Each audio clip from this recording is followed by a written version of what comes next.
आप देख रहे हैं दूरदर्शन किसान कार्यक्रम हेलो किसान में आप सभी का स्वागत है। मैं हूं मोनालिसा। जैसा कि आप सभी जानते हैं, हेलो किसान कार्यक्रम में हम कृषि संबंधित बेहद ही महत्वपूर्ण जानकारियों पर बातचीत करते हैं और अगर आप भी कोई सवाल पूछना चाहते हैं तो आप भी इस कार्यक्रम का हिस्सा बन सकते हैं। हमारे टोल फ्री नंबर पर कॉल कर सकते हैं। सरकार का संकल्प है कि किसानों की आमदनी दुगनी करनी है और इस लिहाज से आज जिन विषयों पर हम चर्चा करने जा रहे हैं वो बेहद ही महत्वपूर्ण है। तो आइए आपको बता दें कि आज के विषय कौन कौन से हैं। आज का विषय है निर्यात के लिए कैसे तैयार करें कृषि खाद्य उत्पाद, और इसके अलावा वैज्ञानिक विधि से मधुमक्खी पालन। इन विषयों पर आज हम विस्तार से चर्चा करेंगे, खास मेहमानों से जानकारी लेंगे। इसके साथ ही आप भी अपने सवाल पूछ सकते हैं जो कि इन विषयों से जुड़े हुए हैं। आप नोट कर सकते हैं हमारे टोल फ्री नंबर जिन पे आपको कॉल करना है। हमारा जो टोल फ्री नंबर है वो है 1800-113060 और 1800-113061। टोल फ्री नंबर है, मुफ्त में आप कॉल कर सकते हैं, तो बेझिझक आप कॉल करें। और इसके साथ ही बस आपको इस बात का ध्यान रखना है कि बातचीत के दौरान टीवी की आवाज़ बंद रखिएगा, इससे बातचीत में रुकावट आती है। सीधे फोन लाइन के जरिए ही बातचीत होगी। तो हम आगे बढ़ते हैं और हमारे जो खास मेहमान हैं उनसे आपका परिचय करा देते हैं। हमारे साथ इस वक्त मौजूद है डॉक्टर तरुण बजाज, जो कि निदेशक है एपीडा में। आपका बहुत बहुत स्वागत है इस कार्यक्रम में। और इसके साथ ही हमारे साथ मौजूद हैं डॉक्टर बलराज सिंह, जो कि प्रधान वैज्ञानिक है अखिल भारतीय मधुमक्खी पालन परियोजना IRI में। आपका भी बहुत बहुत स्वागत है इस कार्यक्रम में। तो बातचीत की हम शुरुआत करते हैं और डॉक्टर बजाज, सबसे पहले आपसे जानना चाहेंगे कि जो कृषि उत्पादों के निर्यात की स्थिति है उसके बारे में हम जानना चाहेंगे, क्योंकि जो सरकार है वो लगातार इसके लक्ष्य को भी बढ़ा रही है और एक बहुत बड़ी संभावनाओं वाला क्षेत्र है और बहुत ही इसमें हम तरक्की कर सकते हैं। तो ऐसे में फिलहाल जानना चाहेंगे, लेकिन इससे पहले हमने कोविड काल का भी मैं चाहूंगी कि जिक्र कर लूं। ये बहुत ही मुश्किलों भरा दौर रहा है जिसमें कई क्षेत्रों को प्रभावित किया है। कृषि निर्यात की स्थिति इस दौरान कैसी रही है? ठीक कहा आपने, क्योंकि कोविड ने सबको प्रभावित किया और हमें अंदर से डर था कि जो हमारा कृषि क्षेत्र है कहीं वो भी प्रभावित ना हो जाए। लेकिन आपको जानकर हर्ष होगा, खुशी होगी कि इस क्षेत्र ने हमारा नाम रोशन किया है जी। और इस साल पिछले साल से 40% के आसपास लगभग हम लोग जो हैं वो अभी तक जो देख रहे हैं वो बड़ा हुआ ऊंचा रुझान देख रहे हैं जी। और कई जगह कई क्षेत्रों में तो बहुत ही अधिक जो है वो हमें इंक्रीज मिल रहा है। तो इस क्षेत्र ने कोविड के बावजूद बहुत अच्छी संभावनाएं हमारे सामने रखी हैं। एक अच्छी बात और हुई है कि दुनिया भर में अब भारत को, जैसे दवाइयों में देखा जा रहा है कि भारत एक दवाइयों में बहुत अच्छा एक सप्लायर, कंसिस्टेंट सप्लायर है जी। उसी तरह खाद्य उत्पादों में भी भारत को एक बहुत कंसिस्टेंट सप्लायर जो है वो माना जा रहा है। आप देखिए, कोविड के टाइम जब लॉकडाउन भी था तो किसी भी देश की अगर ज़रूरत आई तो हमने उस ज़रूरत को पूरा किया, चाहे हमें उसके लिए चार्टर्ड प्लेन ही क्यों ना लगाने पड़े। हमने उन तक उनकी ज़रूरत के खाद्य उत्पाद पहुँचाए हैं और क्वालिटी के साथ पहुँचाए हैं और इकोनॉमिकल रेंज में। ऐसा भी नहीं किया कि हमने अननेसेसरी जहाँ वो प्राइस इंक्रीज कर दी हो। ये सारा जो है वो गुडविल जेस्चर रहा है और उस वजह से भारत ने जो हमारे किसान भाई हैं उनकी मेहनत से भारत ने बहुत नाम कमाया। बिल्कुल, तो जाहिर तौर पर हमारे देश की साख जो है वो पूरे विश्व में बढ़ी है और ये जो संभावनाओं का क्षेत्र है वो और भी खुलता हुआ नजर आ रहा है। तो जो हमारे किसान साथी है वो जरूर इस क्षेत्र का जो लाभ है वो ले सकते हैं अपनी आमदनी बढ़ाने में। लेकिन इस दौरान उन्हें किन बातों का ध्यान रखना चाहिए? कौन कौन से ऐसे क्षेत्र जो इससे जुड़े हुए हैं, जहां पर संभावनाएं ज्यादा है, जहां पर मांग बहुत ज्यादा है, उन बातों पर भी विस्तार से आज हम चर्चा करेंगे। उससे पहले आइए नजर डाल लेते हैं एक रिपोर्ट पर।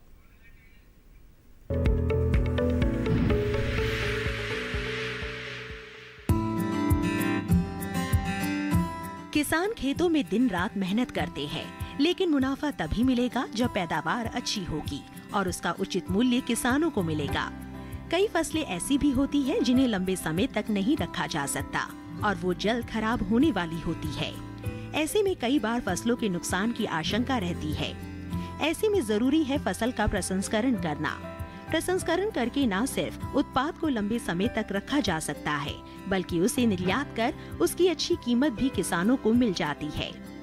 खाद्य प्रसंस्करण का मतलब ऐसी तकनीक से है जिसमें खाने की वस्तुओं की प्रोसेसिंग कर उसे नए रूप में पेश किया जाता है। भारत का खाद्य प्रसंस्करण क्षेत्र उत्पादन, वृद्धि, खपत और निर्यात की दृष्टि से सबसे बड़ा क्षेत्र है। भारत के खाद्य प्रसंस्करण क्षेत्र में फल, सब्जियां, मसाले, दूध व दूध से बने उत्पाद, मिठाई, चॉकलेट और सोया आधारित उत्पाद आदि शामिल है। तेजी से बदल रही जीवन शैली में प्रसंस्करण किए गए उत्पादों की मांग भी बढ़ रही है। सुविधाजनक और कम समय में तैयार होने वाले भोजन की जरूरतों ने खाद्य प्रसंस्करण को एक नया रूप दिया है। मौजूदा मांग को देखते हुए खाद्य प्रसंस्करण उद्योग मंत्रालय द्वारा कई योजनाएं भी चलाई जा रही है। इसके तहत नई इकाई लगाने, मौजूदा इकाई का आधुनिकीकरण करने, तकनीकी सहायता आदि के लिए आर्थिक मदद भी दी जाती है। भारत के खाद्य प्रसंस्करण उद्योग क्षेत्र में प्रसंस्कृत खाद्य के निर्यात की पर्याप्त संभावनाएं हैं।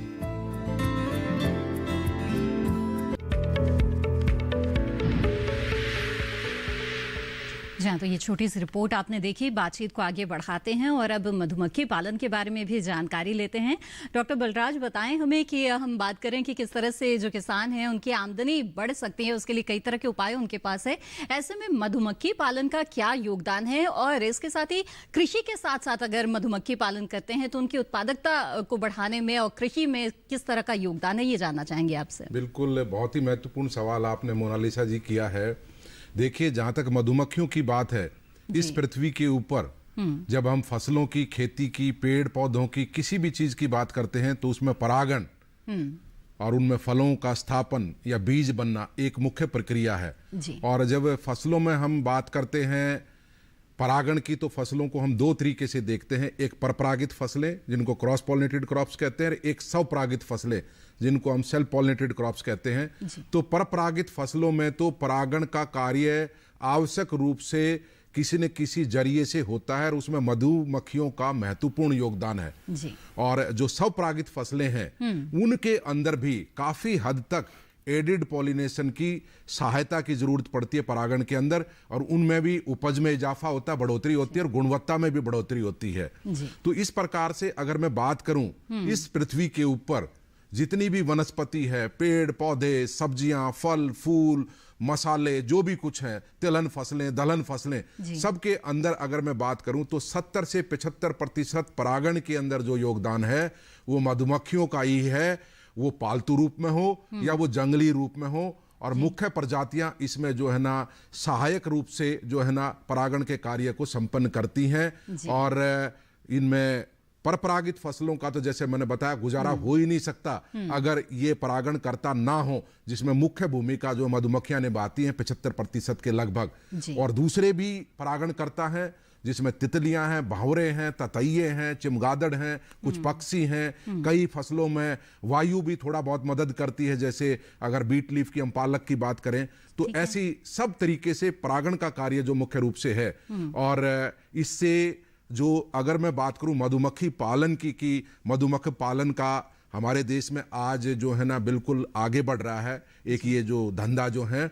और इसका जो प्राइमरी जो प्रोडक्ट है जिसको कहें पहला योगदान क्या है, तो पहला योगदान खेती के अंदर उपज को बढ़ाना और गुणवत्ता को बढ़ाना है। फिर बाय प्रोडक्ट के रूप में आपका शहद, उसके बाद मोम है, उसके बाद विष है या रॉयल जेली है या प्रोपेलिस है, ये चीजें एक बाय प्रोडक्ट के रूप में पैदा होती है। पर प्राइमरी जो प्रोडक्ट है वो पॉलिनेशन है, और जिसकी वजह से हमारी फसलों का उत्पादन सफल होता है, उनकी उपज और गुणवत्ता दोनों हासिल करने में हमारे किसान सक्षम रहते हैं। तो साफ तौर पे ये कह सकते हैं कि अगर मधुमक्खी पालन कर रहे हैं तो आम के आम गुठलियों के दाम है। जहां एक तरफ आपकी जो फसल है उसकी उत्पादकता बढ़ेगी, वहीं दूसरी तरफ जो इसके कई तरह के उत्पाद मिलते हैं मधुमक्खी पालन से, उससे आपका व्यवसाय भी फलेगा फूलेगा और आपकी आमदनी भी और भी अच्छी होगी।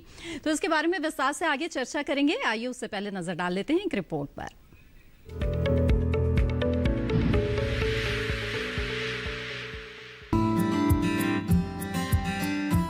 मधुमक्खी पालन कृषि से ही जुड़ा एक व्यवसाय है। मधुमक्खी पालन की खासियत ये है कि इसमें लागत कम और मुनाफा ज्यादा होता है। खेती किसानी से जुड़े लोग या फिर बेरोजगार युवक मधुमक्खी पालन के व्यवसाय को अपना सकते हैं। किसान खेती के साथ मधुमक्खी पालन करके अपनी आमदनी में अच्छा इजाफा कर सकते हैं।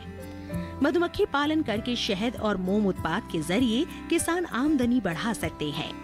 सीमांत किसानों और बेरोजगार युवकों के लिए तो मधुमक्खी पालन का व्यवसाय काफी लाभकारी साबित हो सकता है। मधुमक्खी पालन व्यवसाय को शुरू करने से पहले कुछ बातों का ध्यान जरूर रखें। किसी मान्यता प्राप्त संस्थान से ही प्रशिक्षण ले। मधुमक्खी पालन व्यवसाय 5 या 10 मौन वंशों से ही शुरू करें और 1 साल बाद इनकी संख्या बढ़ाए। मधुमक्खी पालन के लिए 4 से 5 किलोमीटर के दायरे में मॉन्चर बहुतायत में उपलब्ध रहने चाहिए। मौनाले के पास बहते हुए पानी का स्रोत होना जरूरी है। मधुमक्खी पालन के लिए वही उपकरण ले जो भारतीय मानक संस्थान के मापदंडों के आधार पर बने हो। मधुमक्खी पालन को व्यवसाय के रूप में अपनाना काफी आसान भी है। पहले तो इसका तौर तरीका सरल है, दूसरा ये भारी बोझ वाला कार्य नहीं है, यानी इसे महिलाएं भी काफी आसानी से कर सकती है। मधुमक्खी पालन व्यवसाय को कम पूंजी लगाकर भी शुरू किया जा सकता है। किसान इसे खेती के साथ साथ आसानी से कर सकते हैं। मधुमक्खी पालन में रोज ज्यादा देखभाल की जरूरत भी नहीं होती। किसान मधुमक्खी पालन व्यवसाय को अगर वैज्ञानिक तरीके से करे तो उच्च गुणवत्ता वाले शहद का उत्पादन कर सकते हैं।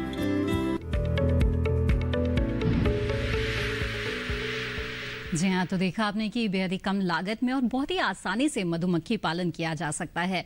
तो ऐसे में किन किन बातों का ध्यान रखें उसके बारे में हम विस्तार से चर्चा करेंगे, लेकिन इस बीच हमारे साथ एक कॉलर जुड़ गए हैं। आइए पहले उनका सवाल यहाँ ले ले।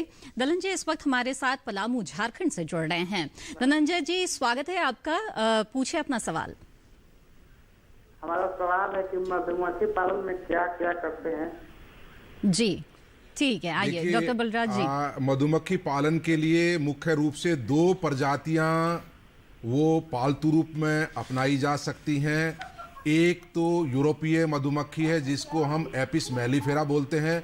उत्तर भारत के मैदानों में अक्सर इसका सफल उत्पादन किसानों द्वारा, जो मधुमक्खी पालक है उन द्वारा किया जा रहा है। दूसरी जो प्रजाति, आप झारखंड से क्योंकि आते हैं, तो वहाँ पर जो उत्तरी पूर्वी राज्य हैं या ईस्ट कोस्ट है या बे आइलैंड्स है, ऐसे क्षेत्रों में जहां नमी की मात्रा थोड़ी ज्यादा रहती है, तो वहां पे हमारी खुद की हिंदुस्तानी जो है भारतीय जो मधुमक्खी है एपिस सेराना इंडिका, वो पालतू रूप में अपनाई जाती है और वो एक सक्षम परागणकर्ता भी है। लेकिन एपिस मेलिफेरा से अगर अच्छा प्रबंधन हो और अच्छा फसलों का खेती अगर किसान मधुमक्खी पालक जो हैं और खेती में रखते हैं, तो निश्चित रूप से 35 से 40 किलो जो है ना, एक अच्छी बक्से से जिसमें बॉक्स से जिसमें अच्छे वर्कर्स की संख्या ज़्यादा होती है, तो 35 से 40 किलो वार्षिक रूप से शहद प्राप्त किया जा सकता है। लेकिन सिराना इंडिका से 15 से 20 किलो शहद मिल जाता है। तो इसलिए आप झारखंड में तो हमारा केंद्र नहीं है अखिल भारतीय परियोजना का, लेकिन पूसा बिहार जो केंद्रीय कृषि विश्वविद्यालय उसके अंदर हमारा केंद्र है, या जो हमारा जो केंद्र है वो पश्चिमी बंगाल में भी है और नागालैंड में भी है। तो आप पहला कार्य आपका ये है कि आप उसके लिए जानकारी लें स्थानीय कृषि विभाग से, कृषि विज्ञान केंद्र से आपका जो है, उसके बाद प्रशिक्षण प्राप्त करें वैज्ञानिक विधि से कैसे आप मधुमक्खी पालन कर सकते हैं। और आपके क्षेत्र में दोनों ही प्रजातियां उनका पालतू बनाना संभव हो सकता है। झारखंड के इलाके में सिराना इंडिका को भी आप ले सकते हैं। मेलिफेरा से थोड़ा उत्पादन ज्यादा मिलेगा, लेकिन ये सारी चीजें निर्भर करती है आपके प्रशिक्षण के ऊपर और वहां होने वाली फसलों के ऊपर और आपके प्रबंधन के ऊपर। बिल्कुल धनंजय जी, तो हम उम्मीद यही करेंगे कि आप ये अगर व्यवसाय के तौर पर अपनाना चाहते हैं तो जरूर उससे पहले आप प्रशिक्षण ले लें और बहुत ही जो उचित प्रजातियां हैं आपके क्षेत्र के लिए उसका भी सुझाव यहाँ पर आपको मिला है, तो उसी के अनुसार आप मधुमक्खी पालन जो है उसकी शुरुआत करेंगे। यहाँ पर आगे बढ़ते हैं और डॉक्टर बजाज आपसे जो कृषि उत्पाद है उनके निर्यात की स्थिति के बारे में जानेंगे, लेकिन इस बीच हमारे साथ एक और कॉलर जुड़ गए हैं, उनका भी सवाल पहले हम यहाँ पर शामिल कर लेते हैं। जी नमस्कार, स्वागत है आपका। कृपया सबसे पहले अपना नाम बताएं। जी गुड इवनिंग, अपना नाम बताएं कृपया। हाँ जी, केपीएस बुंदेला मैडम, सागर एमपी। जी कहाँ से कॉल कर रहे हैं आप? जी मैं सागर एमपी से बात कर रहा हूँ। अच्छा, सागर मध्य प्रदेश से। जी क्या सवाल है आपका? मैडम मैं जानना चाहता हूँ जो फूड प्रोसेसिंग के लिए जो कोल्ड स्टोर वगैरह जो बनाते हैं ना जी, तो उसके लिए क्या गवर्नमेंट की तरफ से कोई सब्सिडी मिलती है क्या? जी जी डॉक्टर बजाज जी मिलती है। ये MIDH के अंदर एक सब्सिडी होती है, उनकी वेबसाइट पर ये सारी डिटेल है। आप एग्रीकल्चर कृषि मंत्रालय की वेबसाइट पर भी जाएंगे तो उसमें भी आपको जानकारी मिल जाएगी। MIDH हाँ MIDH, और साथ ही कृषि मंत्रालय की वेबसाइट पर भी आपको जानकारी मिल जाएगी जिसमें कि कोल्ड स्टोर से संबंधित जो है वो कुछ हद तक सब्सिडी दी जाती है। लेकिन अगर आप एक्सपोर्ट में आना चाहते हैं तो उसके लिए इंटीग्रेटेड पैक हाउस बनता है। जो इंटीग्रेटेड पैक हाउस होता है जिसमें कोल्ड स्टोर भी होता है, उसमें सॉर्टिंग ग्रेडिंग की सुविधा भी होती है, उसमें एक पूरा का पूरा कोल्ड चेन होती है, तो उसके लिए हम देते हैं सब्सिडी। एपिडा जो है वो कृषि एवं प्रसंस्कृत खाद्य उत्पाद विकास प्राधिकरण जो है वो सब्सिडी देता है 1 करोड़ रुपए की।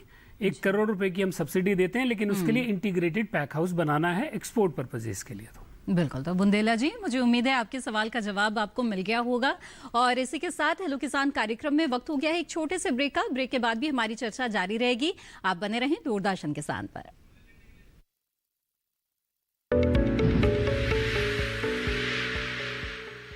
अरे भाई, सुना नहीं क्या? केसीसी ने किसानों का जिंदगी बदल दिया है।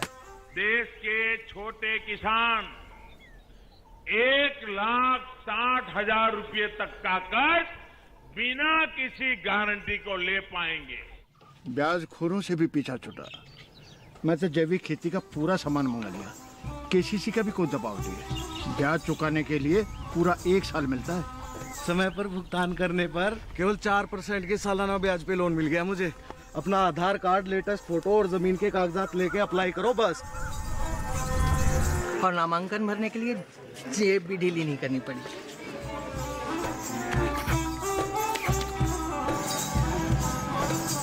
चाचा, उधार चुकाने के 24 घंटे के बाद उतने ही पैसे वापस निकाल सकते हैं। केसीसी ने किसानों की जिंदगी वाकई बदल दी है। तो आप भी किसान क्रेडिट कार्ड अपनाएं और सहजता से ऋण पाएं।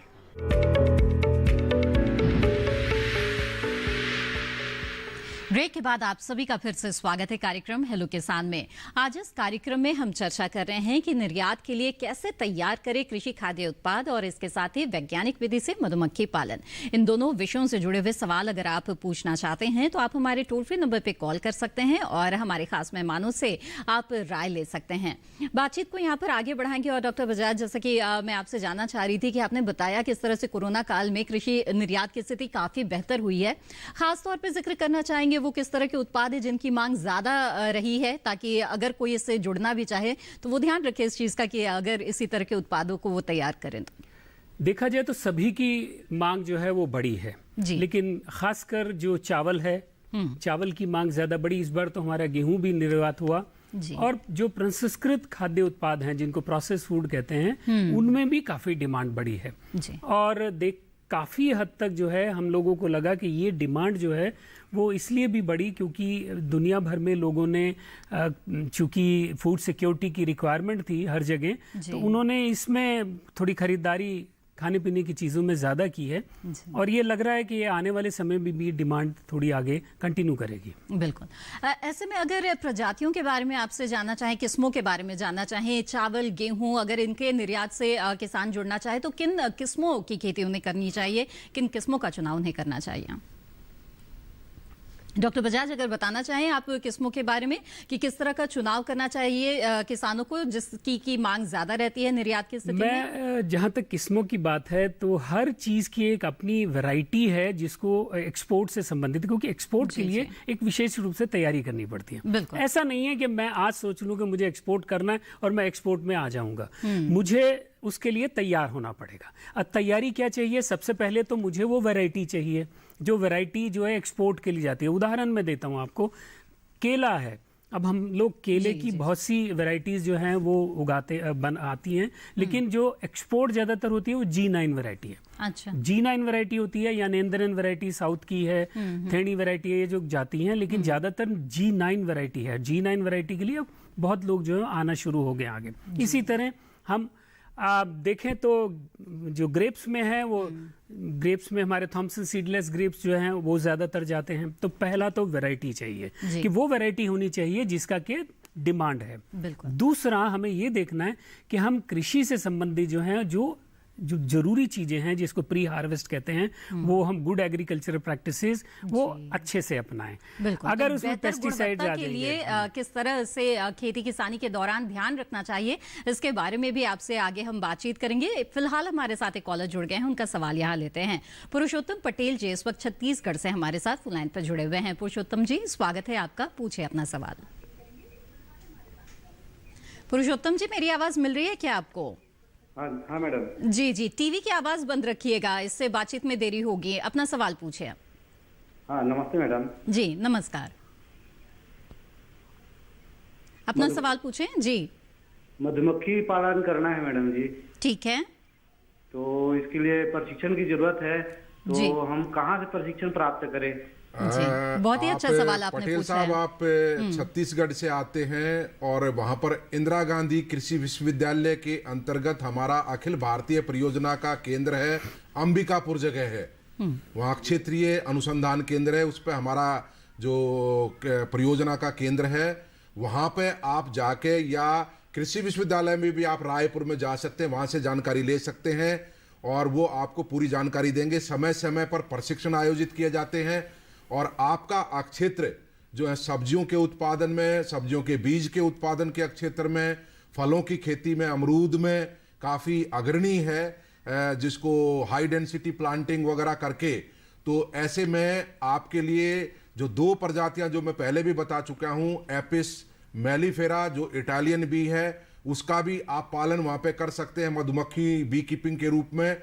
और दूसरी जो प्रजाति है एपिस सिराना इंडिका, जो इंडिजिनस है, हमारी भारतीय वंश की जो है ना मधुमक्खी है, दोनों का वहां पे पालना संभव है। और लेकिन उसके लिए आपको पहले निश्चित रूप से साइंटिफिक बी कीपिंग, वैज्ञानिक तरीके से मधुमक्खी पालन का प्रशिक्षण लेना पड़ेगा। केंद्र सरकार की नेशनल बी बोर्ड की कई योजनाएं हैं, उनका भी आप फायदा ले सकते हैं। और ऐसे क्षेत्र, आप जैसे क्षेत्रों में तो अगर युवा लोग आगे आते हैं तो कई रूप में वो इन स्कीम्स का फायदा ले सकते हैं। जी जी बिल्कुल। आइए आगे बढ़ते हैं, अगले कॉलर हमारे साथ कपूरथला पंजाब से जुड़ रहे हैं, उनसे बात करते हैं। जी नमस्कार, स्वागत है आपका, कृपया अपना नाम बताएं। नमस्कार डॉक्टर साहब जी। जी नमस्कार, हरी सिंह जी हमारे साथ जुड़े हैं। जी हरी सिंह जी, बताइए क्या जानना चाहते हैं? डॉक्टर साहब जी, मधुमक्खी के बारे में पूछना है कि ये स्वार्मिंग जो है ना बहुत कर जाती है, इसकी रोकथाम के बारे में बताया जाए। और दूसरा ये सवाल है कि इसका जो डंग होता है, इसकी भी कोई मार्केट है जी? इसके बारे में भी थोड़ा बताया जाए, बहुत बहुत मेहरबानी, धन्यवाद जी। देखिए, जहां तक आपने कहा कि पंजाब से आप आते हैं, पंजाब के अंदर उत्तर भारत में मैंने बताया फर्स्ट टाइम, प्रथम बार मधुमक्खी पालन की जब बात हुई और इटालियन बी की बात हुई तो पंजाब में ही उसका इंट्रोडक्शन हुआ था।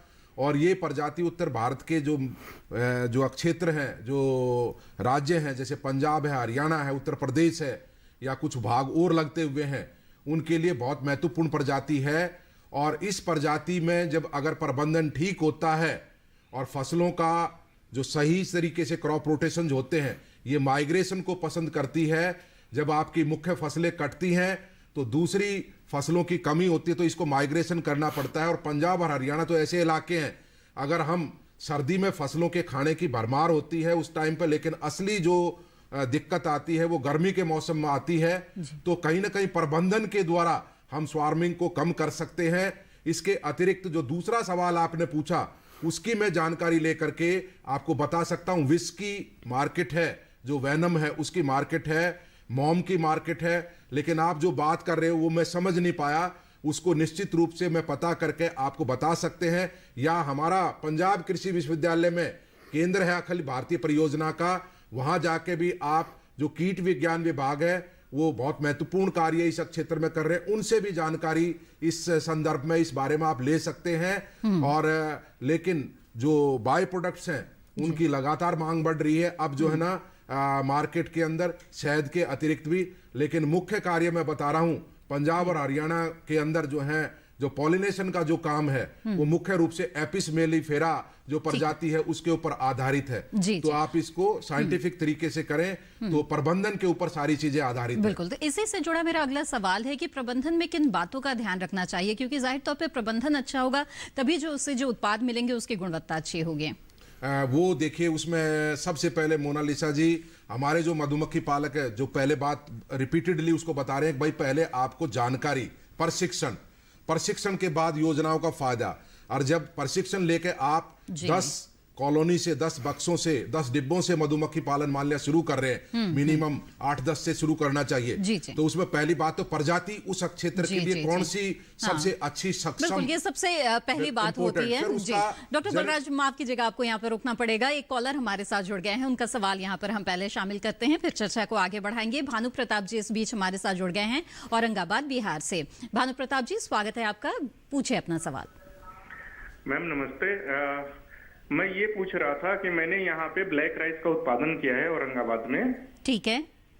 और मैं उसका एक्सपोर्ट करना चाहता हूँ जी।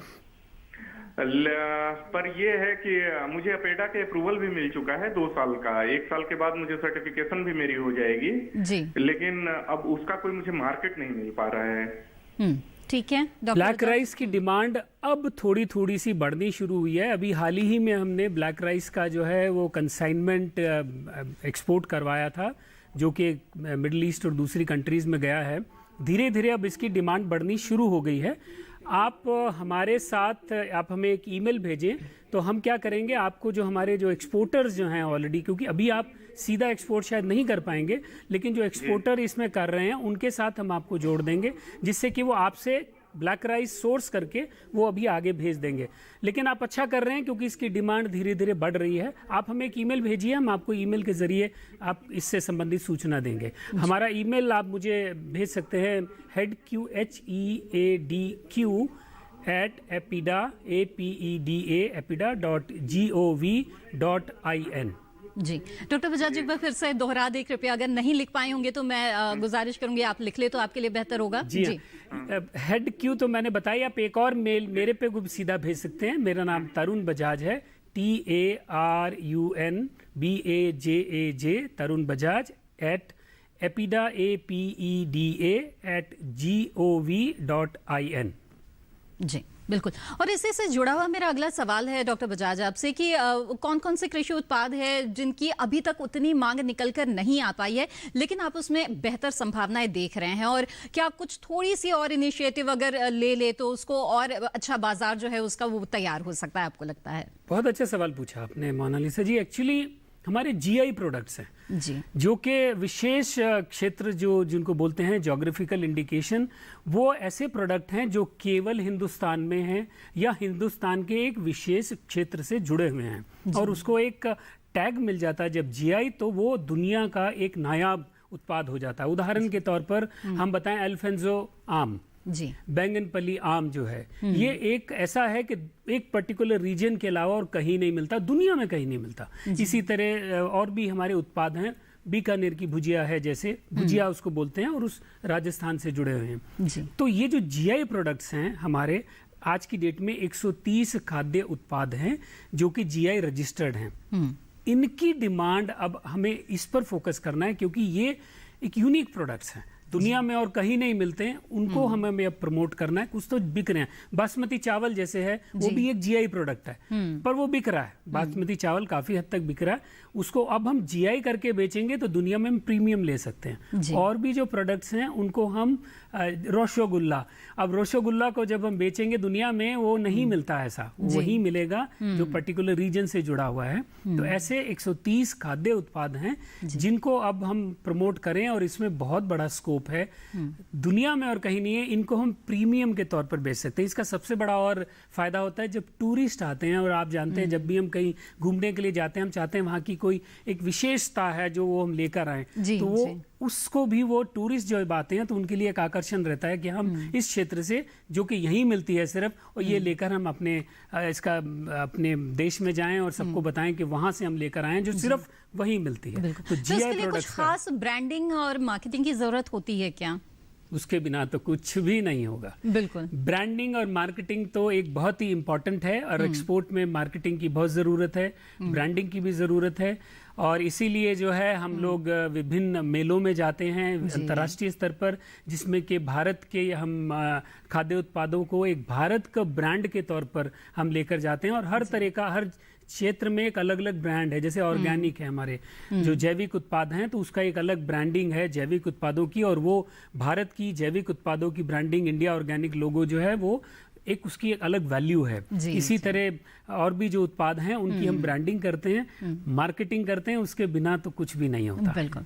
और सरकार भी काफी ध्यान दे रही है एक जिला एक उत्पाद पर, तो इन जो अभियान चलाए जा रहे हैं उनका भी आप लाभ लीजिए। तो ऐसे में जैसे कि डॉक्टर बजाज ने कहा है कि आपके क्षेत्र की जो विशेषता है उसकी और भी आप ब्रांडिंग कर सकते हैं, और उसका भी जो बाजार है और आप खुद ही उसे तैयार कर सकते हैं। बहरहाल इसी तरह से हमारी जो चर्चा है वो आगे भी जारी रहेगी, लेकिन फिलहाल हेलो किसान कार्यक्रम में वक्त हो गया है एक और छोटे से ब्रेक का। हम जल्द हाजिर होंगे, आप बने रहें दूरदर्शन किसान पर।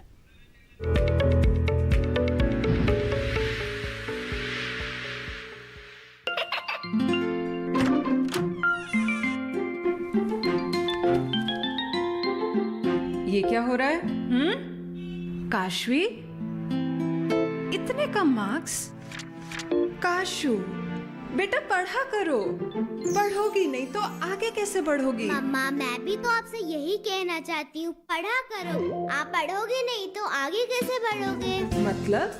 वो देखो, सिर्फ बैक पर छपा ऑर्गेनिक नहीं, ऑर्गेनिक का निशान पहचानिए। पीजीएस ऑर्गेनिक का ये लोगो उन किसानों की पहचान है जो आज भी परंपरागत विधि से रसायन मुक्त खेती कर आपके लिए शुद्ध फसल उपजा रहे हैं। अब समझे मम्मा, अगर मैं प्योर ऑर्गेनिक फूड नहीं खाऊंगी तो अच्छे मार्क्स कहाँ से लाऊंगी? अच्छा बच्चों, जैविक खेती की इस मुहिम को आगे बढ़ाइए, शुद्ध ऑर्गेनिक अपनाइए।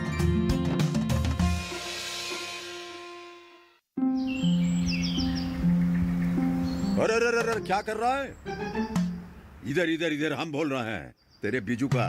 पुतला बोल रहा है? हाँ, पक्षियों से तो हम खेत को बचा लेते हैं, पर इन घातक रसायनों से कैसे बचाएं? मतलब? देख बेटा, तू जो ये अंधाधुंध रसायन मिलाता है ना, मिट्टी की सेहत बिगड़ने लगी है, और जब माटी ही कमजोर पड़ जाएगी तो उपज कैसे सेहतमंद होगी? अरे पहले ऐसा नहीं था, पूछना अपने बड़े बुजुर्गों से, कैसे फसल लहलहाती थी, शुद्धता झलकती थी। हाँ, माटी भी तंदुरुस्त और लोग भी। अरे पहली वाली बात कहाँ? पर अब तो सभी डाले हैं। सब नहीं, आज भी लाखों जागरूक किसान परंपरागत विधि से फसल उगा रहे हैं, खर्चा कम और उपज की कीमत भी बेहतर पा रहे हैं। ठीक है भाई, मैं भी आज से जैविक खेती शुरू करूंगा। माटी से प्रेम की परंपरा है परंपरागत खेती।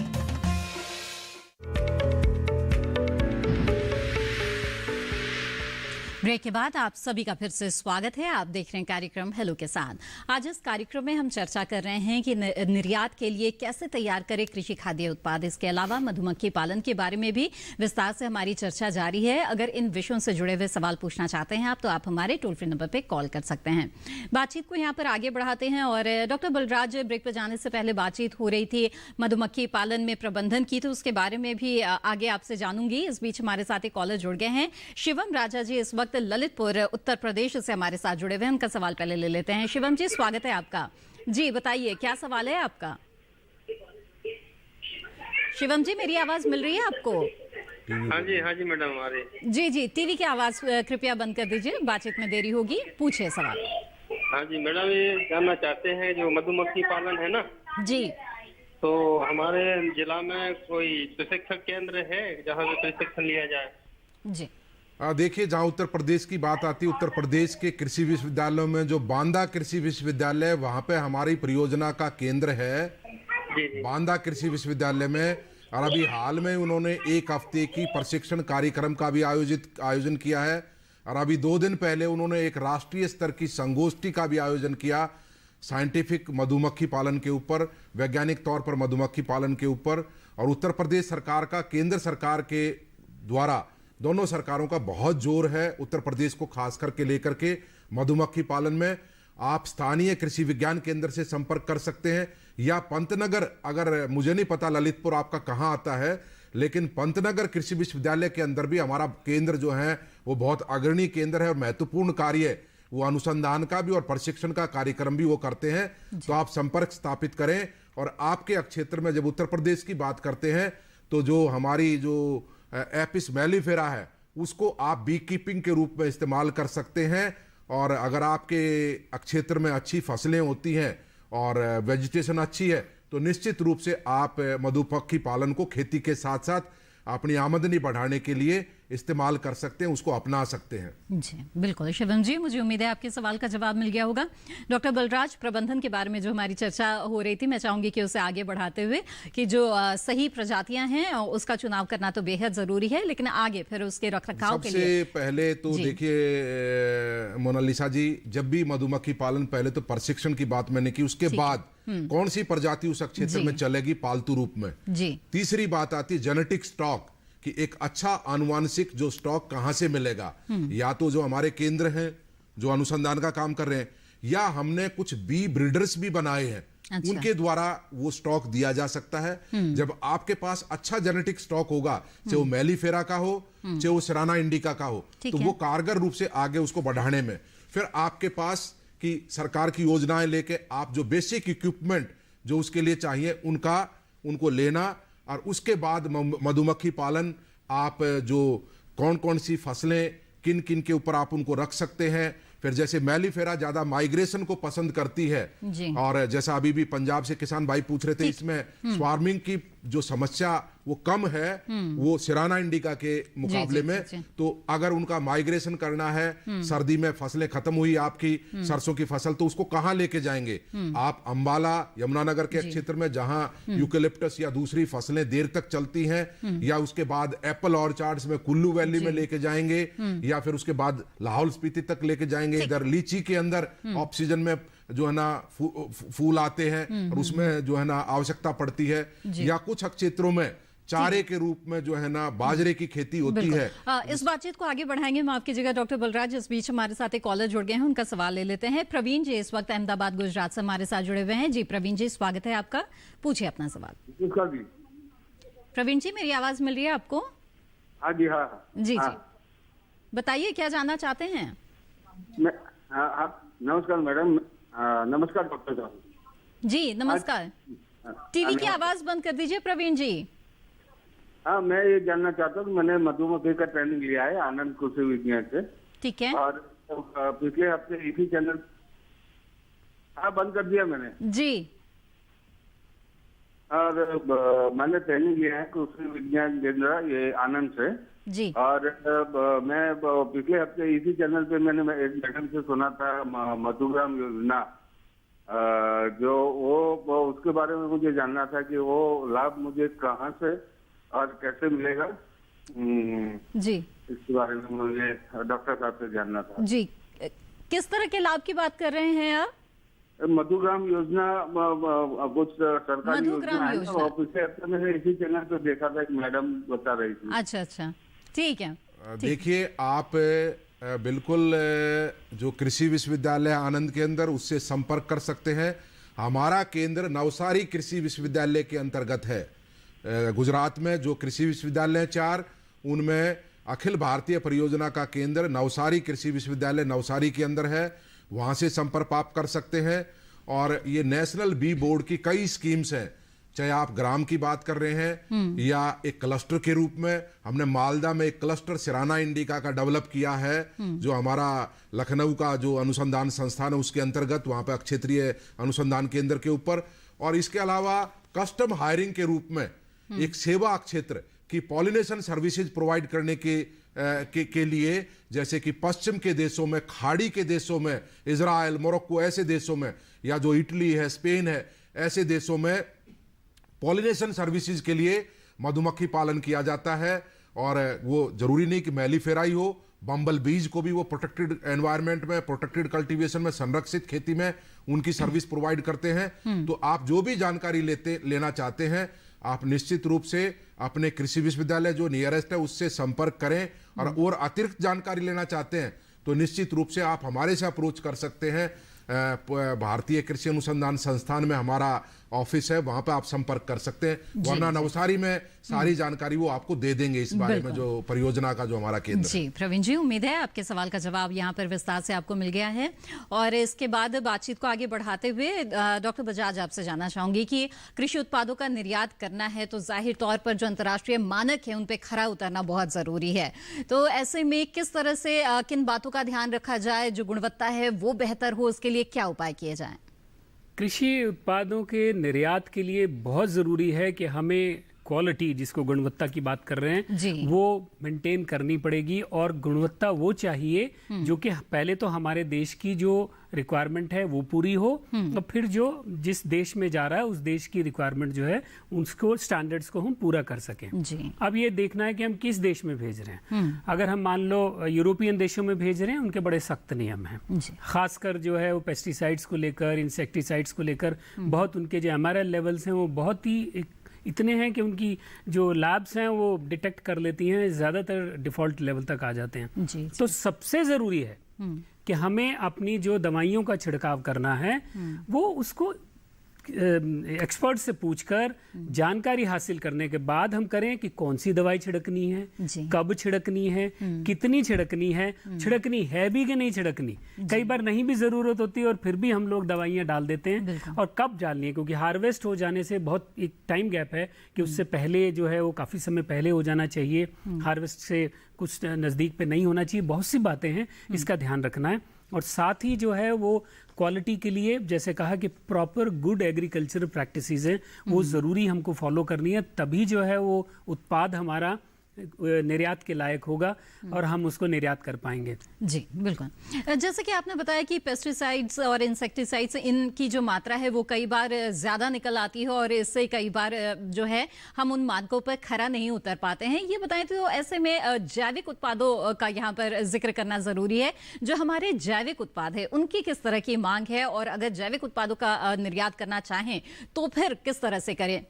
कोविड ने एक काम किया है जी कि जो हेल्थ फूड हैं और जैविक उत्पाद हैं उनकी डिमांड अब बहुत ज़्यादा बढ़ गई है। हमारा जो इस साल जैविक उत्पादों का निर्यात मैं आपको बताऊं लगभग 70 से 80% बढ़ा है पिछले साल से, क्योंकि इतनी ज़्यादा मांग बढ़ रही है। अब आप अपने देश में ही देखिए, किसी को भी कोई गुरेज नहीं होता कि वो 20%, 30% या 35% प्रीमियम पे कर दे अगर उसे तसल्ली हो कि हाँ ये जैविक उत्पाद है, ये मेरी हेल्थ के लिए उसको जो है जैसा मैं चाह रहा हूँ वो ऐसा उत्पाद है। तो ये जैविक उत्पादों का जो डिमांड है वो बढ़ रही है और हमें लग रहा है कि आने वाले टाइम में और आगे बढ़ेगी ही। और जैविक उत्पादों के लिए ज़रूरी है कि हम लोग जैविक के लिए 2 ही हमारे देश में जो है वो सर्टिफिकेशन जो है वो मान्य है। एक PGS है, परंपरागत कृषि योजना है, और दूसरा जो थर्ड पार्टी है वो थर्ड पार्टी सर्टिफिकेशन है। अगर एक्सपोर्ट करना है तो थर्ड पार्टी ही चाहिए, जिसके तहत हम लोग सर्टिफिकेशन करवाएं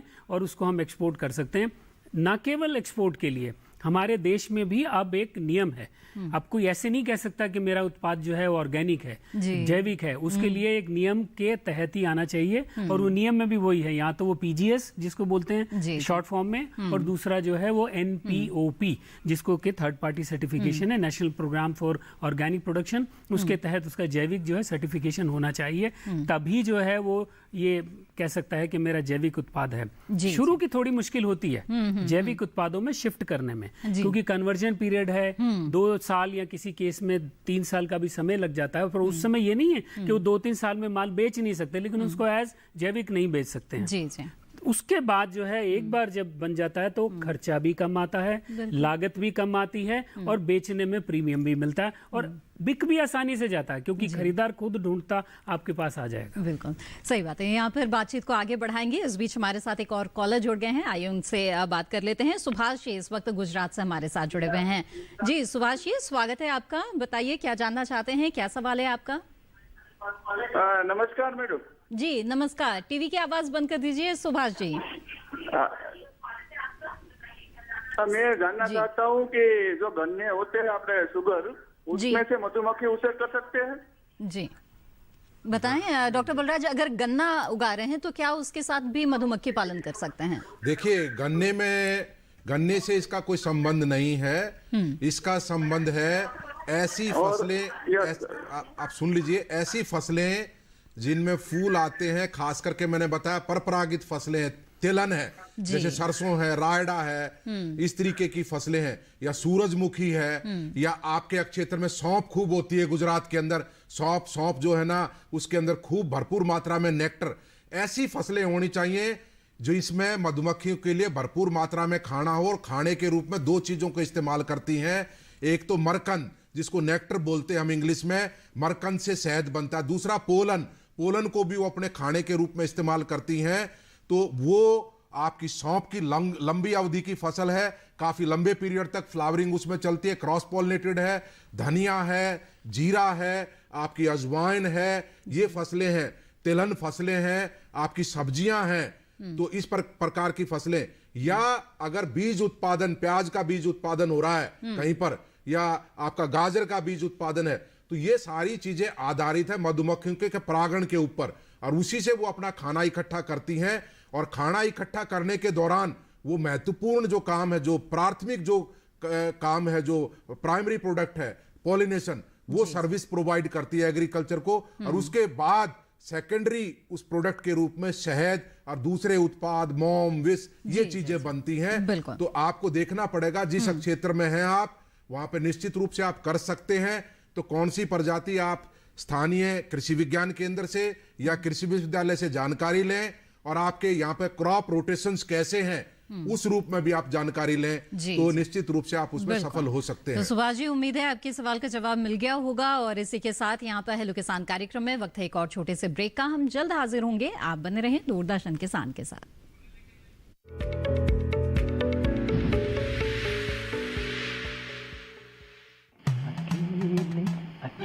अरे वाह भैया, अकेले अकेले। अरे तू भी ले, पर खाएगा कैसे? मैं ऑर्गेनिक खेती की बात कर रहा रे बेटे। अकेले अकेले खेती कब तक करेगा? मतलब गांव में 20-25 किसानों का समूह बना के पंजीकरण करवा ले, फिर सरकारी ट्रेनिंग भी मिलेगी और मुफ्त जैविक बीज खाद भी। फिर पीजीएस ऑर्गेनिक की सरकारी मोहर के साथ तेरी उपज आकर्षक पैक में पहुंचेगी बड़े बाजार तक। अच्छा? हाँ। अरे भाई, कहाँ चल दिया? सबको साथ लाने, आमदनी बढ़ाने। तो किसान भाई समझ गए ना, साथ मिलकर ऑर्गेनिक खेती कीजिए, अपनी परंपरा को आगे बढ़ाइए, ज्यादा मुनाफा कमाइए। माटी से प्रेम की परंपरा है परंपरागत खेती।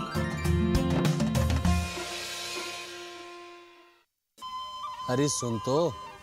मुझे क्या सुनाना चाहते हो? जो सुनाओ मेरी सौतन को। किसको? अरे वही तुम्हारा मोबाइल फोन जिससे सुबह शाम दिन रात चिपके रहते थे और कहते थे किसान कॉल सेंटर से बातें हो रही हैं। अच्छा ये बात है। हाँ, क्यों? क्या हुआ? अब बात नहीं होती क्या? अब तो झट से बात हो जाती है। ऐसा क्या? हाँ, अब तो ज्यादा लाइनें और खास तकनीक के कारण खेती के माहिरों से तुरंत बात हो जाती है। और अगर कभी लाइन व्यस्त हो तो अपनी समस्या फोन पर रिकॉर्ड करा दो, वहाँ से फोन आ जाता है और समस्या की हल का मैसेज भी आ जाता है। ये देखो आ गया। अरे वाह, इसका मतलब इंतजार की घड़ी अब खत्म। हाँ। तभी मैं सोचूं कि आजकल मुझ पर इतना प्यार क्यों आ रहा है। कृषि संबंधी समस्याओं का अपनी भाषा में तुरंत हल पाने के लिए पूरे भारत में किसी भी फोन से हेल्पलाइन नंबर पर संपर्क करें। किसानों का दोस्त किसान कॉल सेंटर।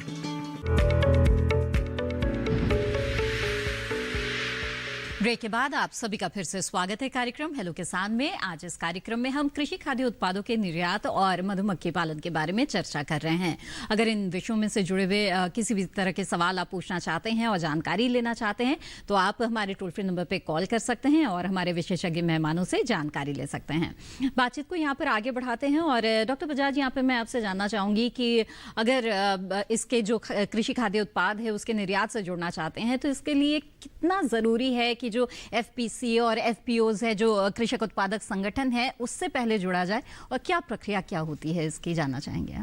जो एफपीसीज या एफपीओज हैं वो हमारे एक्सपोर्टर्स के साथ हम क्या करते हैं कि देखो एक रातों रात में कोई एक्सपोर्टर नहीं बन जाता है, उनको पहले तो समझना होगा। जैसा आपने पहले सवाल पूछा था कि उत्पाद जो है वो एक्सपोर्ट के लायक होना चाहिए और उसके बाद फिर बेचना, मार्केटिंग और ब्रांडिंग के लिए ज़रूरी है। तो रातों रात नहीं हो सकता। तो शुरू में ये है कि जो ऑलरेडी एक्सपोर्ट कर रहा है उसके साथ हम जुड़ जाएं। बिल्कुल। और वो आपसे जो उत्पाद हैं वो लें और आपको फिर समझ भी आ जाएगी, क्योंकि वो आपको बताएंगे उस उत्पाद में क्या चीज़ें और चाहिए, किस तरीके से आप जो हैं वो गुणवत्ता का ध्यान दें जिससे कि वो एक्सपोर्ट के लायक हो जाए। फिर धीरे धीरे खुद भी आप इसमें एक्सपोर्ट करना शुरू कर सकते हैं। तो FPCs जो FPOs हैं, किसानों की जो संस्थाएं हैं, वो हम बायर मैच मेकिंग भी करवाते हैं, बायर सेलर मीट्स करवाते हैं जगह जगह पर, जिसमें कि हम एक्सपोर्टर्स को बुलाते हैं और FPCs को बुलाते हैं और साथ में इंपोर्टर्स को भी बुलाते हैं। ठीक है। तो इस मैच मेकिंग के दौरान जो है वो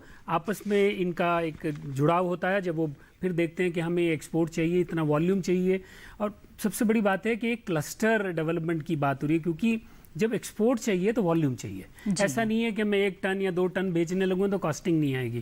हमें जो है वो मिनिमम कंटेनर समझिए 20 टन या 18 टन या 22 टन का होता है, तो हमें उतना माल तो चाहिए कम से कम जो कंटेनर में भेज सकें। तो उसके लिए क्लस्टर डेवलपमेंट की बात हो रही है, जिसमें कि वॉल्यूम निकल सके। तो सारी FPCs FPOs आपस में जुड़कर ये उत्पाद, कृषि निर्यात के लायक उत्पाद, और उसको फिर जो है एक वॉल्यूम इकट्ठा करके और एक्सपोर्ट कर सकते हैं इसमें। जी। आइए अब आगे बढ़ते हैं। इस वक्त हमारे साथ एक कॉलर जुड़े हुए हैं, उनका सवाल लेते हैं। दिलीप कुमार शर्मा जी इस वक्त मध्य प्रदेश से हमारे साथ फोन लाइन पर जुड़े हुए हैं। दिलीप जी, स्वागत है आपका। क्या सवाल है आपका, पूछिए। नमस्ते मैम। जी नमस्ते। मैं यूँ पूछना चाह रहा हूँ कि शहद के लगाने के लिए हमारे यहाँ कैसे क्या करना पड़ता है, हमें थोड़ी जानकारी दीजिए उसकी। जी ठीक है। शहद प्राप्त करना चाहते हैं, जाहिर तौर पर मधुमक्खी पालन देखिए, आप मध्य प्रदेश से बोल रहे हैं। वैसे हमारा अखिल भारतीय परियोजना का मध्य प्रदेश में अभी कोई केंद्र नहीं है, लेकिन ऐसा जरूरी नहीं। आप कृषि विज्ञान केंद्रों से, कृषि विश्वविद्यालय से जानकारी ले सकते हैं। और शहद दोनों तरीके से प्राप्त किया जा सकता है कि पालतू जो मधुमक्खियां हैं जो बी कीपिंग करते हैं 2 प्रजातियों को लेकर के, मेलिफेरा सिराना इंडिका को, वो एक साधन है शहद प्राप्त करने का। उसमें कब आपको कौन कौन सी फसलें, क्रॉप रोटेशन क्या होंगे, मेलिफेरा माइग्रेशन को लाइक करती है। इसके अलावा कुछ जंगली प्रजातियां भी हैं, जैसे एपिस डॉर्साटा काफी मात्रा में मध्य प्रदेश में, एपिस फ्लोरिया। लेकिन मेरी एक गुजारिश है यहाँ किसानों से या आम जो लोग हैं उनसे भी, कि जितनी हमारे लिए मधुमक्खियां जो पालतू प्रजाति हैं जितनी महत्वपूर्ण वो हैं, हमारे देश के लिए उतनी ही जंगली प्रजातियां भी वो महत्वपूर्ण है। अगर आप शहद लेते हैं डॉर्साटा का और उसमें हंटिंग करते हैं तो उससे हमारी मधुमक्खियों को नुकसान नहीं होना चाहिए। उसके भी तरीके हैं कि किस तरीके से आप शहद निकाल सकते हैं ताकि मधुमक्खियों को नुकसान ना हो। क्योंकि देखिए आप, हमारे देश में बहुत से बड़ा एक भूभाग ऐसा है जो शुष्क और अर्ध शुष्क जलवायु के क्षेत्रों के अंतर्गत आता है, और जहां पे जो दोनों प्रजातियां जो पालतू हैं, डोमेस्टिकेटेड हैं, उनको पालना संभव नहीं है वहां की विषम परिस्थितियों के कारण। जैसे पश्चिमी राजस्थान, गुजरात के कुछ क्षेत्र है, मध्य प्रदेश के कुछ भाग है। तो ऐसे में वहां की खेती जो है वो इन जंगली प्रजातियों के ऊपर ही आधारित है। उसमें परागण का जो काम है, सक्षम परागण का काम ये जंगली प्रजातियां करती हैं। तो हमारी चिंता उतनी ही जंगली के लिए है जितनी पालतू के लिए है। तो उनकी जनसंख्या भी कम नहीं होनी चाहिए, उनका भी हमें ध्यान रखना है। उसके भी कुछ जो है वैज्ञानिक तरीके हैं किस तरीके से आप उनसे शहद प्राप्त करें। तो दोनों तरीके हैं। पालतू मधुमक्खियों को आप मधुमक्खी पालन अपनाते हैं तो निश्चित रूप से आपकी खेती को फायदा होगा और आपका आर्थिक जो है ना फायदा होगा, एडिशनल आपकी इनकम होगी मधुमक्खी पालन के द्वारा। जी। डॉक्टर बलराज, ऐसे में जो पालतू मधुमक्खी रखते हैं बक्सों में, किस तरह से बक्सों की देखभाल करनी चाहिए ताकि किसी तरह का रोग ना हो जाए, किसी तरह का नुकसान ना हो जाए? बिल्कुल, इसमें देखिए मोनालिसा जी, वो सारा ट्रेनिंग के प्रशिक्षण के दौरान बताया जाता है। कई प्रकार के ऐसे जो उनके जो एनिमीज हैं, जैसे उत्तर भारत में 2-3 जो हैं चिड़िया हैं जो बरसात के मौसम में खास करके जब मधुमक्खी बक्से से निकल के जाती है अपना खाना इकट्ठा करने या हम कहें पॉलिनेशन करने, तो उस दौरान वो उसको लपक लेती है और खा जाती है और कई बार पूरी कॉलोनी खत्म हो जाती है। 2 किस्म संक्षेप में अगर कोई सुझाव देना चाहें आप। ततैये हैं जो घुस जाते हैं, तो सारा कितना उसका एंट्री का गेट होना चाहिए और बीमारी अगर आने की गुंजाइश है तो उसके बारे में जानकारी हमारे किसानों को लेनी चाहिए। प्रशिक्षण जब तक बिल्कुल, तो प्रशिक्षण ले लेंगे तो तमाम तरह की जानकारियां उनको मिल जाएगी। और डॉक्टर बजाज, आपसे बहुत ही संक्षेप में जानना चाहेंगे, कृषि उत्पाद के निर्यात से जुड़ना चाहें तो उन्हें क्या करना चाहिए? संक्षेप में कोई सुझाव। सबसे पहले तो आप अपने जो राज्य क्षेत्र में जो कृषि जो निर्यात में काम कर रहे हैं, क्योंकि अब हर राज्य में एक कृषि निर्यात से जुड़ी हुई एक संस्था जरूर है, आप उससे संपर्क करें। जिस भी राज्य में आप हैं उससे आप संपर्क करें, क्योंकि अब एग्री एक्सपोर्ट पॉलिसी जब से बनी है उसके अंदर हर राज्य के अंदर एक कृषि से जुड़ी हुई एक संस्था जरूर है राज्य सरकार की, उनके साथ जुड़ें। उसके बाद वेपेडा के साथ जुड़िए, हमारे साथ जुड़ें और फिर हमसे जो जानकारी आप चाहते हैं जानकारी हासिल कीजिए। आइए एक्सपोर्ट में हमारे साथ मिलके जितना एक्सपोर्ट कर सकें उतना ही अच्छा है। बिल्कुल। डॉक्टर बजाज और डॉक्टर बलराज, आप दोनों ने बहुत ही महत्वपूर्ण जानकारियां हमें आज इस कार्यक्रम में दी है। आप दोनों का बहुत बहुत धन्यवाद। तो हम उम्मीद करते हैं कि इन जानकारियों का लाभ आप ज़रूर उठाइएगा और इससे जो आपकी आमदनी है उसमें भी काफ़ी वृद्धि होगी। मधुमक्खी पालन से जहां पर फसल की उत्पादकता बढ़ेगी, आपकी बहुत सारे उत्पादों से आपकी आमदनी बढ़ेगी, तो वहीं पर जो निर्यात की स्थिति है, जैसे कि डॉक्टर बजाज ने हमें शुरुआत में ही बताया कि बहुत ही बेहतर हो गई है पहले से और भारत की साख काफ़ी बन चुकी है इस मामले में। तो इस अवसर को भी आप हाथों हाथ लेंगे तो आपको काफ़ी लाभ होगा। आगे बढ़ते हैं और अब आपको बता दें हेलो किसान कार्यक्रम के अगले विषय के बारे में। जी हाँ, सोमवार को प्रसारित कार्यक्रम का विषय होगा ग्रीष्मकालीन मूंग की खेती और जलवायु परिवर्तन में फसल उत्पादन। तो इन महत्वपूर्ण विषयों पर चर्चा होगी सोमवार को। इस बीच अगर आप अपने सवाल हम तक पहुंचाना चाहते हैं तो आप हमें ईमेल भेज सकते हैं hellokisan2015@gmail.com पर। इसके अलावा आप फेसबुक के माध्यम से भी हमसे जुड़ सकते हैं। हमारे फेसबुक पेज पर जाने के लिए आप हिंदी में टाइप करें हेलो किसान। इसके अलावा दूरदर्शन किसान के कॉल सेंटर नंबर पर भी कॉल करके अपने सवाल दर्ज करा सकते हैं। हमारा टोल फ्री नंबर है 1800-113060। सोमवार से शनिवार सुबह 6 बजे से रात 10 बजे के बीच में कॉल की जा सकती है और अपने सवाल आप दर्ज करा सकते हैं। तो हमारी पूरी कोशिश रहती है कि आपकी तमाम तरह की जो जिज्ञासाएं हैं खेती किसानी पशुपालन से संबंधित, उनको हम शामिल करें हमारे इस कार्यक्रम में और आपको तमाम जानकारियां हम उपलब्ध कराएं। इसी के साथ आज के इस कार्यक्रम में बस इतना ही। हमें दीजिए इजाजत। आप बने रहें दूरदर्शन किसान पर। नमस्कार।